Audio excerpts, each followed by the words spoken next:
where Comrade Chris Agu said that Kenneth Okønkwo, the popular Kenneth Okønkwo that we know, is not an Igbo man. He didn't just say this, he went further to give proofs. In fact, he went further to mention 5 names, and he directed Kenneth Okønkwo to go and ask those people. Holy Jesus. Honestly, after watching this video, honestly speaking. But then, you may be wondering, what brought about this? How can, an old man like this come on internet space and, be talking bad or talking trash about someone else? Well, if you remember, in the recent days, Kenneth Okønkwo has also been talking, rascally about P2B. I'm very sure that most of you must have seen 1 or 2 videos where Kenneth Okønkwo was talking, so rascal about P2B and some other politicians that are supporting P2B. So this man has come out to say that he wants to say the reason, or he wants to give us the reason why Kenneth Okønkwo is saying all these things he's saying in the recent time. So please, I want to beg you to sit back and listen to him. I'm going to play his video now. But one thing I have learned in this video is this. Honestly speaking, you know that popular Bible scripture that says, not everybody that call me father, father, father is truly my son. Not everybody that claims that they are Igbo is truly Igbos. I'm not saying that Kenneth Okønkwo is not an Igbo person. No. That is, an alleged talk that Comrade Chris Agu said. It's not for me. I'm only telling you a lesson that we learn from this video. Not everybody that call him father, father is truly his son. Listen to him, please. The opinion of the Tarakawas, the masses, the peasants, they are yearning for P2B and Rabbi Musa Kwankwaso. That is a simple truth. And the government in power, they are aware. And that's why all this stone, arrow. So you should be praying for him and Musa Kwankwaso, because the arrow and the attacks from home. Look at this man, Kenneth Okønkwo. I will still come to him. The way he's speaking evil against P2B has made me to go to my archives. And I saw something in my archives, which I will tell you today. Yes, about this Kenneth Okønkwo. What did you see in your archives when you checked? Yes, Kenneth Okønkwo cannot be trusted. God loves P2B. If P2B had been declared winner in 2023, he would have made Kenneth Okønkwo to be even in charge of his domestic affairs. And he would have finished P2B. At times, God will deprive you of something for you to live long.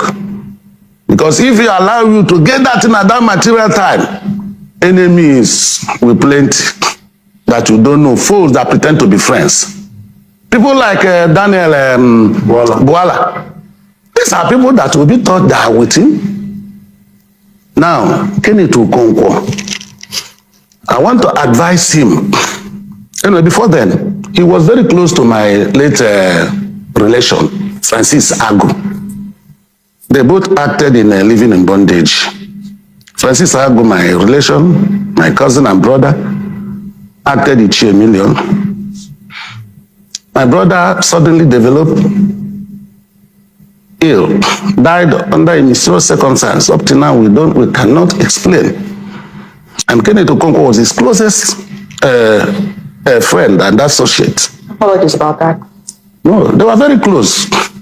So we don't know what's happened, Sha. We are not accusing anybody.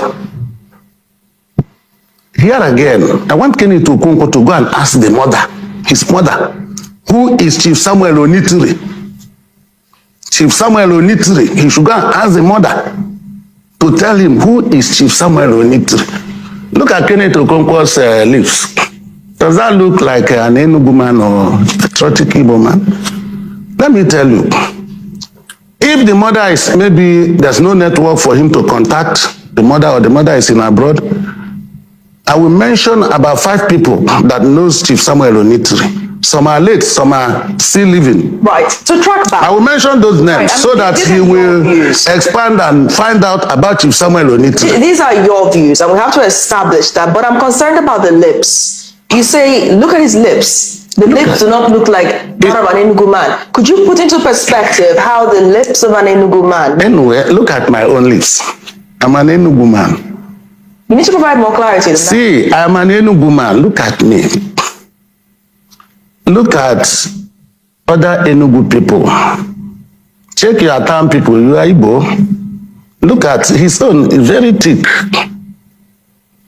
And it's like a purging lips who cannot hold his mouth, says anything, talk anyhow.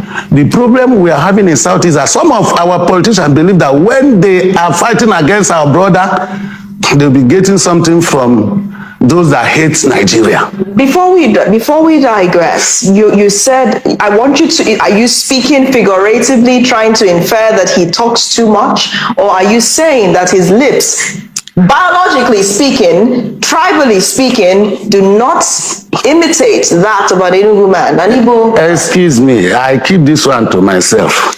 If Itobi cannot divulge how he will implement and bring this so-called to the light issue, then let me keep this one. I'm giving an assignment to somebody and you want me to leak the expo. Let me tell you those that he should meet to tell him who is Chief Samuel Onitiri. Listen to me. Now you're making some serious allegations. It's not an allegation. Listen to me, please. You're making allegations. If does he have a thick lip? Komedago, let me make this point. You are making serious allegations. And you know, it started off as a simple biological detail we had to listen, and now you're calling names and this. I want to believe that you have evidence to back up any claims that you are making, whereas they seem deeply personal. I'm not making any this thing. I'm giving an assignment to somebody who have been going on television and media speaking evil about P2B. I want to give him an assignment so that by the time he finishes that assignment, he will consider whether he should continue that kind of Ogumagana life. He should consider. And I will mention people he should find out from. I'm not laying any allegation. When I say go and find out or ask your father about somebody, is that an allegation? Is that no? Journalistically speaking, Komedago, I would have to ask you to clarify what it is you are trying to say, because we try to avoid ambiguity. And if you've already said something out there, you are not asked. You said it. You said it. In the case of P2B, he was asked by Rufai. Yes. In your case, you started the conversation. For journalistic integrity, could you clarify what you mean when you say he should ask for a certain man, and also the lips? I want you to clarify so that we do not take you out of context. Could you do that? Anyway, what I said is very straight. No, it's not. I did not accuse. I want you to clarify what you. Let me even mention the names of those that knows this man I'm talking about, so that it will help you. You may even go and interview some of them. Why should we be concerned about the man? Thank you. Thank you. We should be concerned. He should be concerned. He is the one. I'm giving an assignment to him to go and find out who is this man. He should go and find out. I'm not accusing, I'm not saying anything, but let him go and inquire. Have you heard of this man, Chief Samuel Onitiri, before? No, I have not.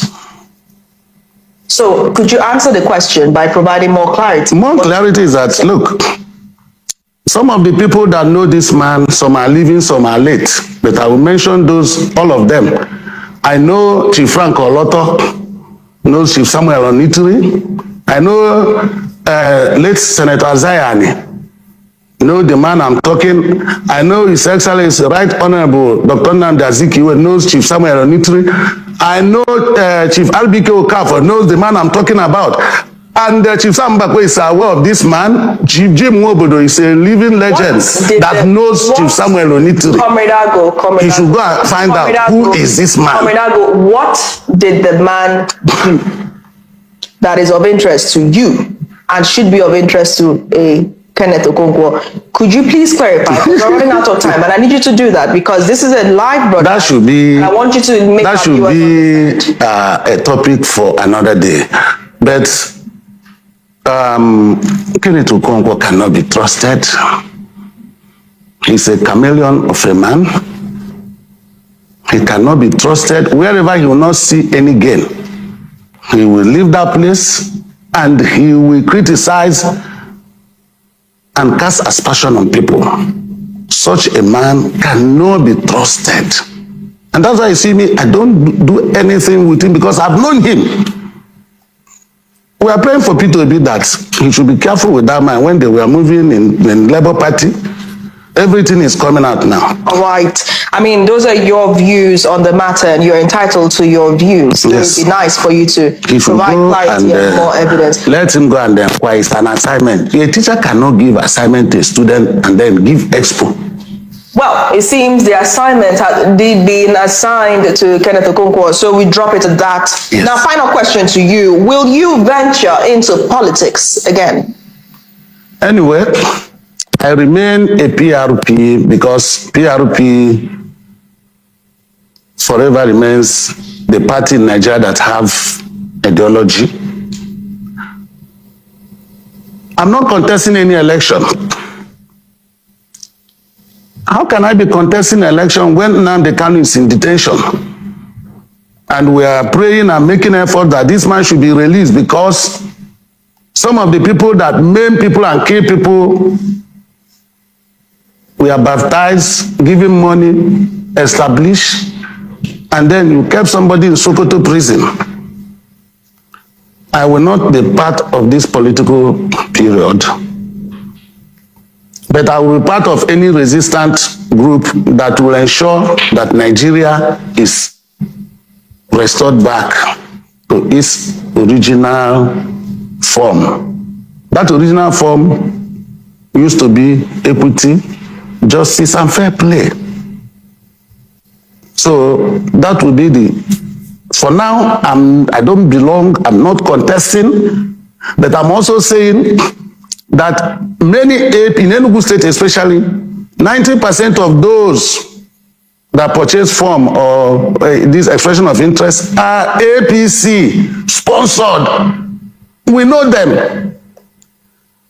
If NDC will make me their consultant to select those that are genuine, that love P2B in Enugu State, I will select from governorship to House of Assembly because I know all these people. 90% of those that are about to give tickets or that have assigned to be in charge, they don't even love the man P2B. They want to climb on his back. The issue of taking Kenneth Okønkwo to court wouldn't have been there if only Kenneth stopped at even allegation. But he said he has a lot that he will talk in the future. Yeah. And I'm happy that when I said I'm taking it to court, he said now that he's been taken to court, that he will now be able to disclose or bring in the open all those things he wanted to keep.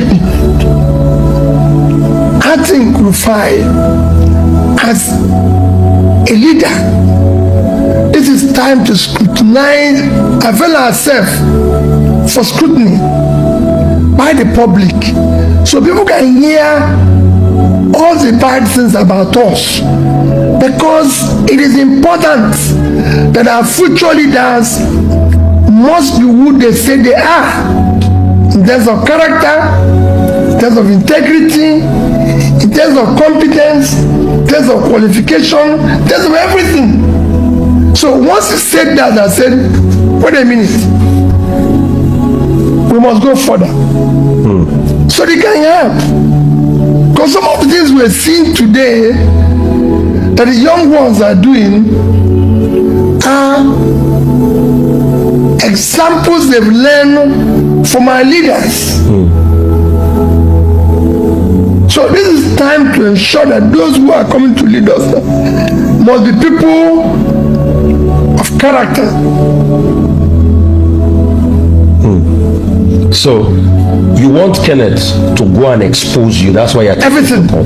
No, don't, because you threatened that not a good thing. Not just Kenneth. Yeah. Everybody should not say those things they know that is bad about me or I did that is wrong, because it's good for the system. It's good for the society. So if you know that when we were in primary school, this man was cheating or didn't go to the primary school, didn't go to secondary school, didn't do, if you know this man had done something criminal somewhere, this is time to bring it up. We must not allow the next set of our leaders to have a record that is doubtful. Peter Obi, within 6 months, changed parties 3 times. You could recall, since he defected to NDC, I've not taken it as anything serious or anything relevant to bother myself. Because by December 30th, he was a member of Labour Party. By December 31st, he was a member of ADC. By May 3rd, he is a member of NDC. I am sure, if not for the restriction in the Electoral Act, before the close of the registration or the membership time, I'm sure he will be a member of another party. That is his nature. But let me say it, changing parties is not what questions your capacity, your competence, or your character. It is the reason that you adduced for changing the party. Peter Obi said, I don't have a problem with David Mark, meaning he didn't have a problem with the ADC. He said, I don't have a problem with Atiku Abubakar, meaning he does not have any problem with the aspirants. Then what is the reason he gave? He said, I don't like challenges. I don't like trouble. ADC is going through challenges, legal and otherwise, and I like to run away to where there is peace, to where there is no trouble. And I now ask, how can this same man ask Nigerians to entrust Nigeria in his care when Nigeria is the most challenged country in the world today? Nigeria is both physically and mentally challenged in all capacity. Nigeria is the 4th most terrorized nation on earth. Nigeria has borrowed itself to bankruptcy. Nigeria, as I'm talking to you, the bandits tie people on the tree and put fire under them to burn them in Kwara, in Kogi, in Niger. So how can a man who says running away from challenges be able to face the challenges we are facing in Nigeria today? I am sorry. The Peter Obi's temperament and his capacity is incompatible with the requirement of Nigeria of today. So the ADC cannot possibly be missing anything. Recall that before he came to ADC in December 31st, his political career was already dead. He was losing his polling unit in his own state by the gubernatorial candidate that he chose by himself. Recall that even when one member of the House of Assembly of Labour Party died, they fielded his widow to know whether they can get the sympathy of the people. But because of the rejection of Anambra people to Peter Obi's leadership star, they still voted against the innocent widow. So recall that before he entered ADC, his political career was already dead. So dead that he could not even enter ADC from his own state, Anambra State. He entered ADC from Enugu State, my own state, where he believed that the toxin will not overwhelm him. So ADC actually gave him a lifeline. Peter Obi needed ADC. ADC did not need him because we were already moving on without him. So when he came into ADC with his normal toxic followers, with their own penchants of not wanting democracy at the primary level or at the secondary level, obviously, I knew he was going to go. Let me reveal one secret to you. The first day I was consulted in this coalition, and that was before the unveiling, they asked me, so how is the possibility of ADC performing in the Southeast? I told them plainly and straight away, don't build anything on Peter Obi because he's not going to contest under ADC because he will eventually leave. Why was I so sure? Because he's a man that has morbid fear for primary election. He has never been in one, and he will not be in one until he finishes his political career. He became a governor. He entered into primary election. He failed and lost to Ralph Mosu in Apga. And then he still managed to find the leaders to cancel that primary, and they still gave him the ticket. That was how he became governor. And so when he gave the reason of challenges, of course, he lied, because his main reason is that he does not want to face the primary election. And let me tell you another thing, because ADC was fully prepared to convince the whole world that P2B is not interested in democracy. When he came into ADC, he gave a condition that he should be allowed to produce the National Organization Secretary, National Organizing Secretary, NOS. And the reason he gave is that so that he will be the one to conduct the primary. And ADC said, fine, take. When we were doing the e-registration, P2B again and his followers asked to be in charge of the e-registration. And that was why they put my sister, Aisha Yusuf, to be in charge and obey aid, so that all the members of ADC in the primary will be determined by P2B. And then P2B was to organize the primary. That was why you did not hear him say, this primary is dollarized, is monetized. That's the reason I'm going. Because he was to be the one to organize the primary. Yet, he was still afraid of free and fair election. Not, of course, of zoning, because he went to even southern aspirants in order for them to step down for him. So he's a man who is afraid of free and fair primary election. So he left.